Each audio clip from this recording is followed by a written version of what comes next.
el más oral de los medios de comunicación. La radio participa. La radio. Podcast. Permanece a la escucha. Podcast. La radio. La radio. Permanece a la escucha. Pero antes,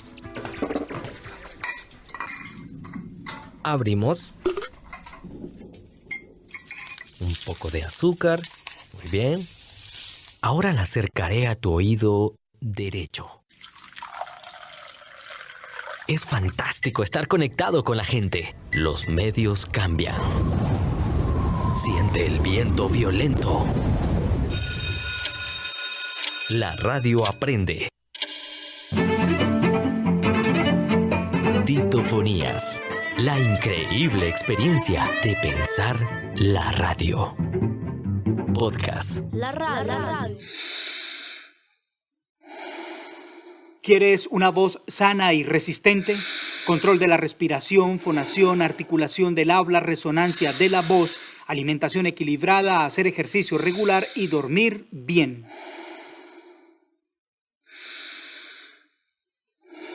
Los ejercicios dirigidos al control de la respiración y fonación, la articulación del habla y la resonancia de la voz deben ser priorizados.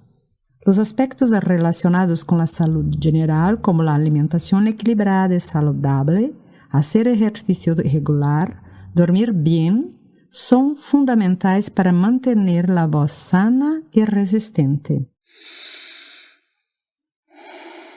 Una voz sana, una voz libre, necesita de un cuello con tono muscular adecuado, unos hombros libres de tensión, una respiración profunda dentro de las posibilidades que sea costodiafragmática, un cuerpo con un grado de tensión adecuado, una voz que se proyecte, muy buena respiración.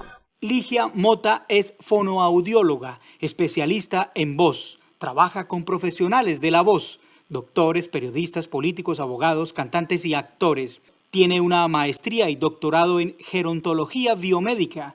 Dirigió sus estudios hacia la prevención del envejecimiento de la voz, específicamente en voz profesional.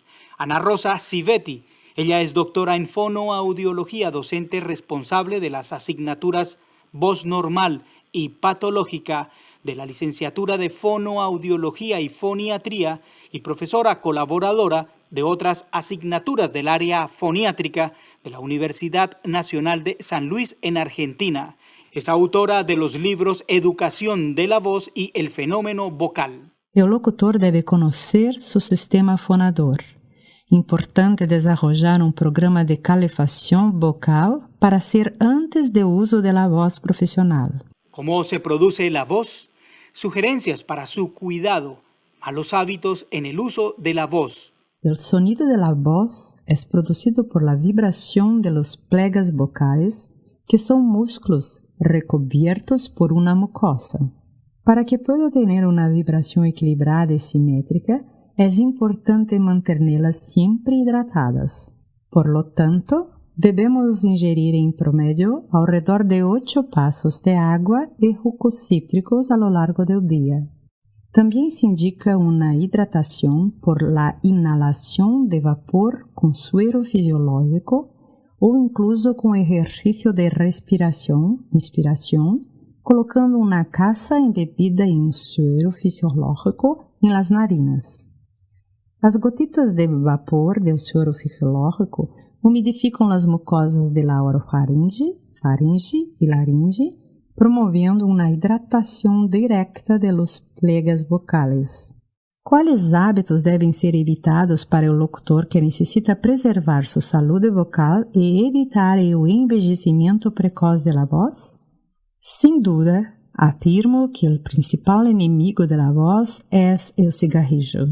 El humo caliente del cigarrillo promueve una resaca de la mucosa de los pliegos vocales, comprometiendo su vibración. Consecuentemente, la voz puede quedar ronca, muy grave y sin brillo. El cigarrillo envejece la voz. Tampoco no se recomienda el uso de pastillas que contienen anestésicos, jengibre y obviamente el alcohol antes del uso de la voz profesional. Evitar comer al menos una hora antes de hacer uso de la voz profesional es una recomendación también muy importante. Titofonías. La increíble experiencia de pensar la radio. ¿Sí? La doctora Ana Rosa nos habla de métodos de trabajo con profesionales de la voz, técnicas y patologías vocálicas más comunes que afectan a los profesionales de la voz. Terapia tradicional para educar la voz, basada en respiración, relajación, impostación, proyección, dándole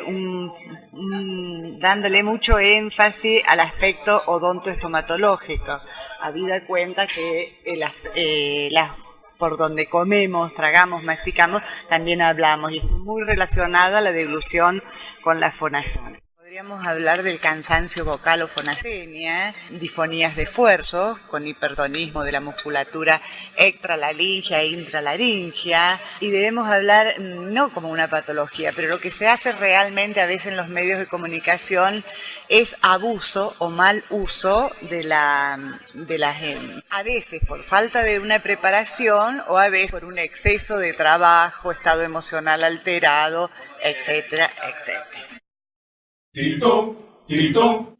Doctora Ana, ¿cómo detectar, analizar y eliminar vicios y defectos fonatorios? ¿Cómo hacerlo? Tito, tito. Escucharse, grabarse, observarse, estar atento primero al órgano fonador, cómo nos sentimos de la garganta, cómo está el cuello, si hay tensiones asociadas, pero fundamentalmente escucharse. Tito, tito, tito, tito, tito. De manera particular, gracias a la doctora Ligia Mota por habernos enviado este audio en español. titoballesteros@gmail.com.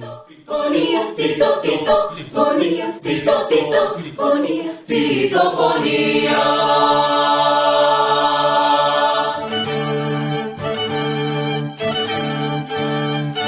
Titofonías. Entre el podcast y la radio. Podcast. La radio.